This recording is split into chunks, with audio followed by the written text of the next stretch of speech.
Ahoy, mateys, and welcome. My name is Captain Pegleg Skullfist, and I will be leading you on a 2-week adventure of Treasure Island. We're going to dive into a story of pirates, buried treasure, and treasure maps. Your teacher has told me that she's uploaded these materials onto your Google Classroom. She's either uploaded the actual reader that you can follow along, or she's uploaded something called a digital copy where you can listen to somebody read it aloud to you. As your captain, I am here to get you through the chapters of this book and explain what your mission is every day. Today, we are going to start with Chapter 1, The Old Sea Dog and the Black Spot. So, here we go. Squire Trelawney, Dr. Livesey, and the other gentlemen have asked me to record the story of Treasure Island, keeping nothing back but the bearings because there is still treasure there. Therefore, I take up my pen and go back to the time when my father ran the Admiral Benbow Inn, and the old seaman with the saber cut on his cheek came to stay with us. I remember the old seaman plodding to the inn door, dragging the enormous sea chest behind him. He was a tall, nut-brown man with gnarled hands and black broken nails. He rapped on the wooden door and called for a drink. He drank it slowly, savoring the taste as he looked out at the rugged cliff top. "This is a handy cove," he said. "Much company?" "Not much," I said. "Well, then," he said, "this is the perfect place for me. I'll stay here for a while. I'm a plain and simple man," he continued. "Bacon and eggs are all I need. You can call me Captain." Then, as if by magic, he threw down 4 gold pieces. Tell me when I've worked through that," he said, looking fierce. During the daytime in sunshine or in driving rain, the old captain hung round the cove, keeping watch with a brass spyglass. In the evenings, he sat beside a roaring fire. We soon learned to let him be, lost as he was in his own private thoughts. Every day he would ask if any seafaring men had gone by on the road. At first we thought he wanted company of his own kind, but we eventually realized he wanted to avoid them. It wasn't long before I understood the reason for this odd behavior. He took me aside one day and promised me a penny on the first of every month if I would keep my eyes peeled for a seafaring man with one leg. "Let me know the moment he appears," he growled. How the man with one leg haunted my dreams. On nights when the wind shook the house and the surf roared in the cove, I would see him in 1,000 forms. Sometimes his leg would be cut off at the knee. Sometimes it would be cut off at the thigh. In my nightmares, the man with one leg chased me, calling out my name and hopping along on his good leg.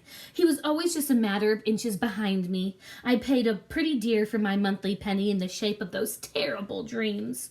Often in the evenings, the old captain would sing a wild sea song and force the inn guests to sing the chorus. On these occasions, it seemed as if the house was quaking as the words echoed within its walls. The old seaman's stories about bloodthirsty pirates, ferocious storms at sea, and wild deeds on the Spanish Main terrified our guests. He must have lived among some of the most wicked men ever to sail the seas. He stayed for several months and never offered us any further payment. Whenever my father mentioned his bill, the captain would raise his voice and stare ominously at him until he retreated. I am sure the terror in which my father lived greatly hastened his death.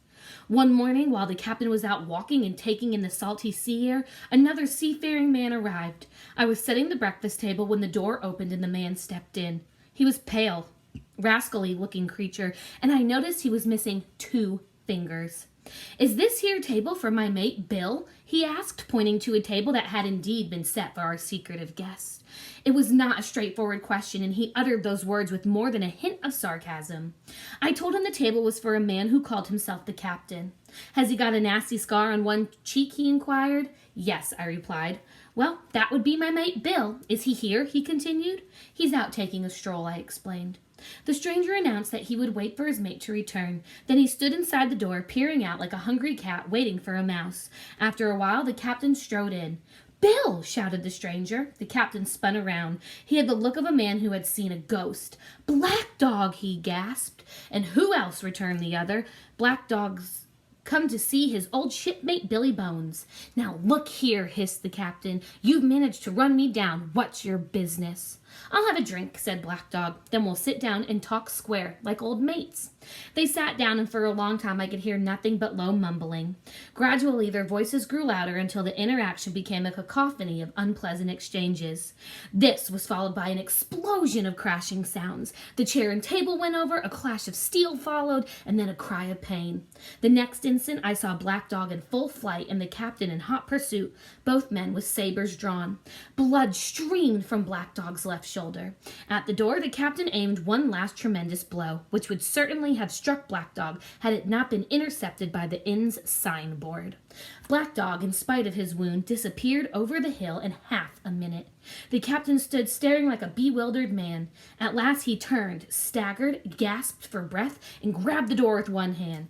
"Jim!" he croaked. "Water!" I ran to fetch him water, but as I fumbled with the jug, I heard a loud crash. Running back, I saw the captain lying on the floor. Immediately, I heard my mother's footsteps on the stairs. Moments later, she was standing beside me. Together, we gently raised the captain's head. It was clear that he needed a doctor, so we sent for Dr. Livesley. Then, as carefully as we could, we moved the captain into the parlor. Shortly after Dr. Livesley arrived, the captain opened his eyes and looked about. "Where's Black Dog?" he mumbled. "There's no Black Dog here," the doctor said. "You've had a stroke. Now lie back and rest." Dr. Livesley drew some blood and the old sailor fell asleep. "He needs to rest for at least a week," the doctor said emphatically. "Another stroke will surely kill him." Later, when the captain woke up, his first words were, "Black Dog!" "Jim," he moaned, "you know I've been good to you. I'm pretty low and deserted by all. You'll help me, won't you?" "But the doctor," I began. "Doctors? What do they know?" he growled. "What does that doctor know about seafaring men like me?" Somewhat reluctantly I agreed to help him. When I offered him water, he greedily gulped it down. "Aye," he said, "that's better. Now, then, did the doctor say how long I'm supposed to lie here wasting time?" "A week at least," I said. "Thunder!" he cried. "Out of the question. They have the black spot on me by then." He attempted to sit up but fell back, weak and helpless on the bed. Then, after further contemplation, he spoke to me again. "Jim," he said, "you saw Black Dog. He ain't bad, but there's worse than him after me. I hope I may get away from them yet. If I can't, and if they put the black spot on me, it's my old sea chest they're after. You go and see to the doctor and tell him to send all hands, magistrates and such, to the Admiral Benbow. Tell him Captain Flint's men are here, or that all that's left of the old crew. I was Flint's first mate, and I'm the only one who knows the place where he hid his loot. But don't tell the doctor unless they get me with the black spot, or you see Black Dog again." At that moment he paused before continuing. "Or a seafaring man with one leg. Keep an eye out for him above all," he concluded. "But what is the black spot, Captain?" I asked. "That's a summons, mate. Mutiny! Keep your wits about you, Jim, and I'll share with you equals, upon my honor," he continued. His voice grew weaker as he said this, and soon he fell into a heavy sleep. I should have told the story to the doctor, but my poor father died quite suddenly that evening, which naturally put all other matters aside.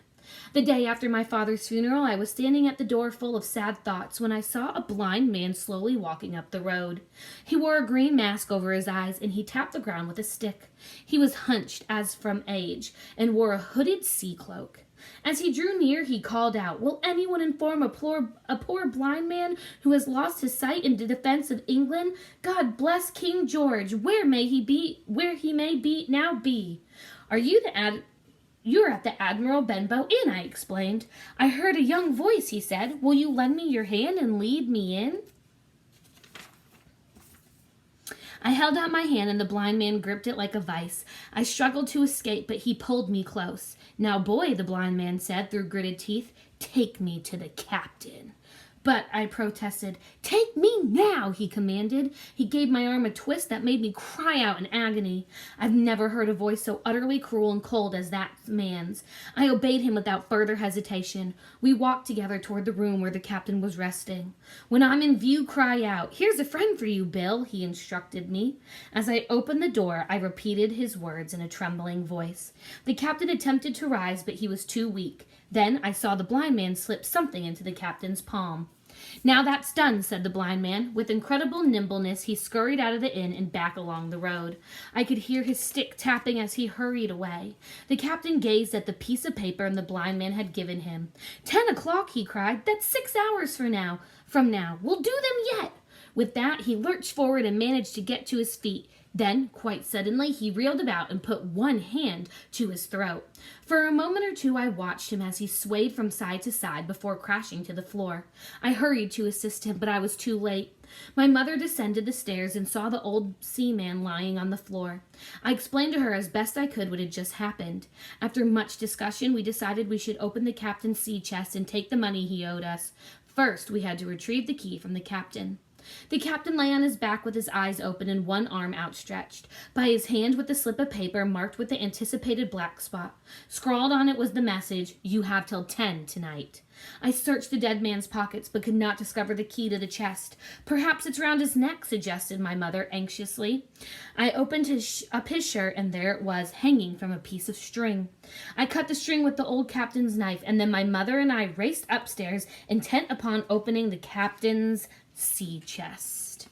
And that is the end of chapter 1. Your teacher has told me to tell you that you need to go into your Google Classroom assignments. Under the tab that says March 23rd through 26th, Treasure Island, you will find your first assignment. It is a worksheet that you can type in, and it's 3 to 4 questions long. When you're done, just leave it in there and you'll submit all your work on Friday. If you have any other questions, you can message your teacher through Google Classroom, but I am off to find some more buried treasure.